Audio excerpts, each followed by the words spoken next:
کیا supreme court پھر سے ایک اور وزیر اعظم کو فارغ کرنے جا رہی ہے اور ایسا دعویٰ جو ہے وہ کس نے کیا؟ اسلام آباد میں اہم اور بڑی ملاقاتیں، 90 سے زائد تنظیموں نے شرکت کی اور یہ بات ذہن میں بٹھا لیجئے کہ چیف جسٹس عمر عطا بندیال کہیں نہیں جا رہے۔ عمران خان مذاکرات کے لیے تیار لیکن خود نہیں جائیں گے۔ یہ کون سے مذاکرات ہیں، اس کے اوپر آپ کو تفصیل بتائیں گے۔ نواز شریف صاحب کو سعودی ولی عہد کا بلاوا آ گیا، کب جائیں گے، کون جائے گا، کیسے جائیں گے، جہاز کون سا ہوگا اور کیوں جائیں گے، ان پہلو کے اوپر آپ سے بات کریں گے۔ السلام علیکم، آپ دیکھ رہے ہیں گورکھ نندا ابرار قریشی، آپ سے مخاطب ہوں۔ پاکستان ایک ایسا ملک جہاں کے سیاستدانوں نے یہ کہا کہ ہم جو چیف جسٹس ہیں وہ بھی اعلیٰ عدالت کے، سپریم کورٹ کے، ان کو فارغ کریں گے اور ان کے خلاف ریفرنس لے کے آئیں گے۔ یہ پہلی بار ہو رہا ہے کہ کوئی سیاستدان جو ہیں، کوئی حکومت جو ہے وہ عدلیہ کے جج جو ہیں بلا وجہ ان کو فارغ کرنے کی کوشش کرنے جا رہی ہے، اور وہ کوشش کامیاب ہوگی یا ناکام ہوگی یہ تو بات کی بات، مگر پاکستان تحریک انصاف نے خاص کر بالخصوص فواد چودھری صاحب نے اس بات کا دعویٰ تو نہیں اظہار کیا ہے کہ جو وزیر اعظم شہباز شریف صاحب ہیں ان کو بھی عدالت فارغ کر سکتی ہے، یعنی کہ کل بروز سوموار کے روز عدالت کچھ ایسا کہہ سکتی ہے کہ اگر آپ نے ہمارے فیصلے کو نہ مانا، اگر آپ نے آرٹیکل 6 آئین کے اوپر عمل نہ کیا تو آپ کے اوپر آرٹیکل 6 لگ سکتا ہے، آپ کو سزا دی جا سکتی ہے، آپ معافی مانگیے، معافی نہیں مانگتے تو ہم آپ کو عہدے سے فارغ کر دیں گے۔ یہ وہ عمل ہوگا جیسے یوسف رضا گیلانی صاحب کے ساتھ ہوا تھا، اور یہ کیوں ہوگا، کب ہوگا، کیسے ہوگا، تاہم ابھی تک اس بارے میں صرف پی ٹی آئی کے فواد چودھری ایسے کہتے ہیں کہ ایک مرتبہ پھر سے یہ اشارے مل رہے ہیں کہ سپریم کورٹ ایک اور وزیر اعظم کو فارغ کر سکتی ہے۔ اب دیکھتے ہیں ایسا ہو سکتا ہے یا کہ نہیں۔ فی الوقت جیسے حالات ہیں، مجھے ذاتی حیثیت میں نہیں لگتا کہ اس حد تک باتیں جائیں گی، چونکہ اس سے پہلے ہی بے شمار جو گورکھ دندے بنے ہوئے ہیں وہ سلجھ جائیں گے۔ اسلام آباد میں بڑی اور اہم ملاقاتیں ہوئیں، اور ان ملاقاتوں کے بعد آپ یہ بات ذہن میں بٹھا لیجئے میری طرف سے ہی کہ چیف جسٹس کہیں نہیں جا رہے، یہ عمر عطا بندیال اسی عہدے پہ رہیں گے، اکتوبر 16 تک اپنی خدمات انجام دیں گے، اور بطور چیف جسٹس سپریم کورٹ ان چیزوں کو لے کے آگے بڑھیں گے۔ تو اب ایسے کیوں ہوگا؟ سب سے پہلے بتاتے ہیں کہ اسلام آباد میں جو ملاقاتیں ہیں وہ کس نوعیت کی ہوئیں اور کس کس کی ہوئیں۔ مختلف جو بار ایسوسی ایشن تھی اس کے لوگ آ کے ملے چیف جسٹس صاحب سے، جو بار کونسلز ہیں پاکستان اور سپریم کورٹ بار کونسل، ان دونوں کی طرف سے لوگ ملے، پھر سیشن کورٹ کے جو ججز تھے وہ ملے، جو ہائی کورٹ کی بار ایسوسی ایشن تھی وہ بھی ملے، اور پلس اس طرح سے مل ملا کے جو مختلف جگہوں سے لوگوں نے تعاون کا یقین دلایا اور اہم ملاقاتیں کی، اس میں مور دین 96 سے زائد تنظیمیں کہہ سکتے ہیں، افراد بھی کہہ سکتے ہیں، یہ سارے ملا کے اس میں شامل تھے، اور اس میں انہوں نے سب نے یہ یقین دہانی کروائی ہے چیف جسٹس صاحب کو کہ آپ اچھا کام کر رہے ہیں، یہ ہمارے لیے کام اچھا ہو رہا ہے، ہم وکلا ہیں، کل ہم ججز بنیں گے۔ وکلا بھی جب حلف لیتے ہیں اور چیزیں کرتے ہیں تو اس میں ان چیزوں کا تحفظ کرنا ان کی ذمہ داری ہوتی ہے، تو ہم مل جل کے اس لڑائی کو لڑیں گے، اور لڑائی ہماری صرف یہ ہے کہ آئین کے اوپر عمل درآمد کیا جائے، اور آپ کہیں نہیں جا رہے۔ اور اتنی بڑی اور اہم ملاقاتیں ہونے کے بعد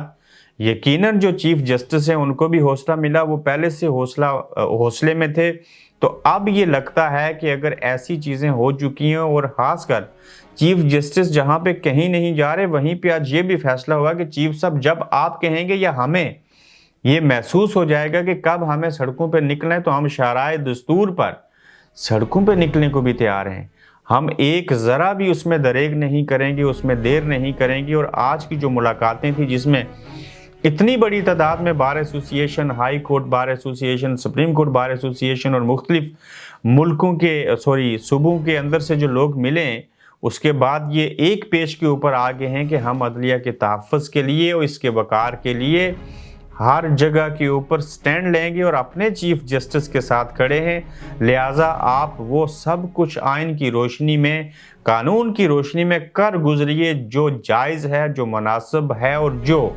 आप करना चाहते हैं। ये आज की बहुत बड़ी सीटिंग थी जिसके तहत ये सारी चीज़ें हुई। अब आपको 2 दिन पहले खबर दी थी, गुज़श्ता रोज़ भी खबर दी थी कि इस्टेब्लिशमेंट की और पीटीआई के दरमियान और अदलिया के हवाले से मुज़ाकरात शुरू हुए, जिसमें एक नाम बताया था कि अब आरिफ अलवी मुज़ाकरात में शामिल नहीं है बिटवीन इस्टेब्लिशमेंट और इमरान खान के मिडल मैन के तौर के ऊपर, जबकि आप परवेज़ खटक हैं। एक और नाम है, उस नाम को अभी भी नहीं लेना चाह रहे हम। उसकी वजह यह है कि हर जगह के ऊपर सोर्स नहीं बताना चाहिए, सोर्स मर जाता है बाज़ नाम बताने से। तो वो जो खबर दी थी कि मुज़ाकरात शुरू हैं, इमरान खान मुज़ाकरात के लिए, आज की बड़ी अहम खबर ये है कि वो तैयार हो चुके हैं। इमरान खान कहते हैं हम बिल्कुल मुज़ाकरात करेंगे, इस्टेब्लिशमेंट से भी करेंगे, अदलिया उसकी गारंटी ले ले, हुकूमत के साथ भी मुज़ाकरात करेंगे, मगर मैं खुद वहाँ नहीं जाऊँगा। यानी कि जितने भी मुज़ाकरात होंगे, हुकूमत हो, पीडीएम हो, नून लीग हो, पीपल्स पार्टी हो, अदलिया के पास जाना पड़े वो तो खैर इमरान खान चले जाएंगे, लेकिन मैं खुद नहीं जाऊंगा। मेरे जो बाकी लोग हैं वो रहनुमा जो हैं पीटीआई के, वो जाके मुज़ाकरात करेंगे। और हाँ, मैं बिल्कुल तैयार हूँ, मैं कब मुज़ाकरात से पीछे भागा हूँ। और ये वो खबर है हमारी, जब आपको बताया था कि मुज़ाकरात के लिए एक नए दौर का आगाज़ हुआ है, ग्रैंड अलायंस बनाने की बातें हो रही थी। अब उसी बात को इमरान खान ने माना है और उसमें ये कहा कि मैं तो नहीं आऊँगा, लेकिन आप मुज़ाकरात कीजिए। किस बात के ऊपर? इलेक्शन कब होंगे। ये अगर बात आप मानने को तैयार हैं तो मैं मुज़ाकरात करने के लिए तैयार हूं। तो अब देखना ये है कि इसमें कौन श्योरिटी देता है, कौन गारंटी देता है, इस्टेब्लिशमेंट क्या किरदार अदा करती है। मगर इस्टेब्लिशमेंट आज भी दोनों इतराफ खेल रही है।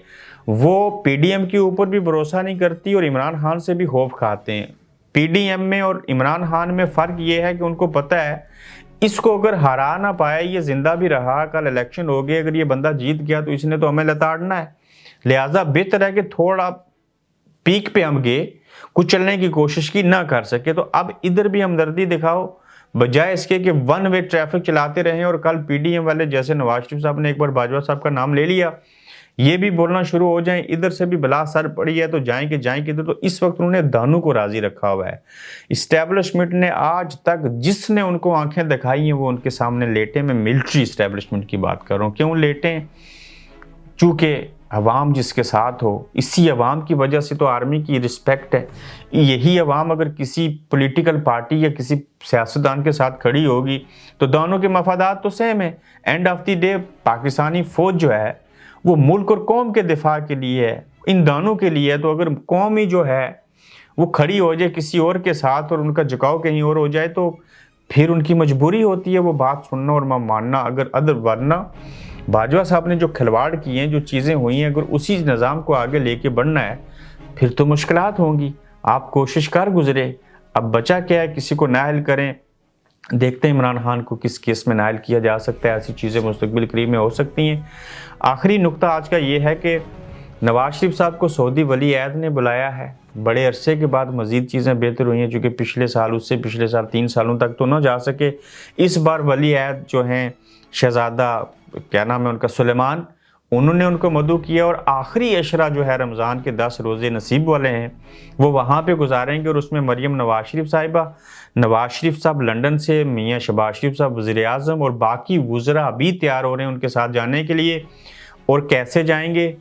यानी कि 19 रमज़ान को ये लंदन से चले जाएंगे, 20 को ये वहाँ पहुँचेंगे, ऐसी इतलात हैं। और खुसूसी त्यारे में जाएंगे, यहाँ से स्पेशल जहाज़ भर के जाएगा और सऊदी अरब के अंदर जो है वो 10 दिन क़याम करेंगे, ये उनके मेहमान बने।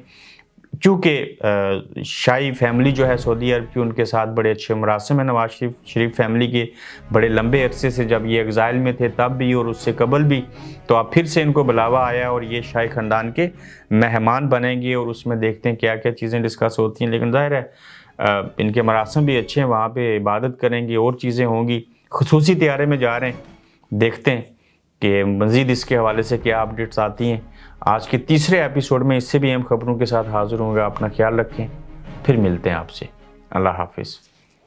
आप देख रहे हैं गोरखधंधा अब्रार कुरैशी के साथ।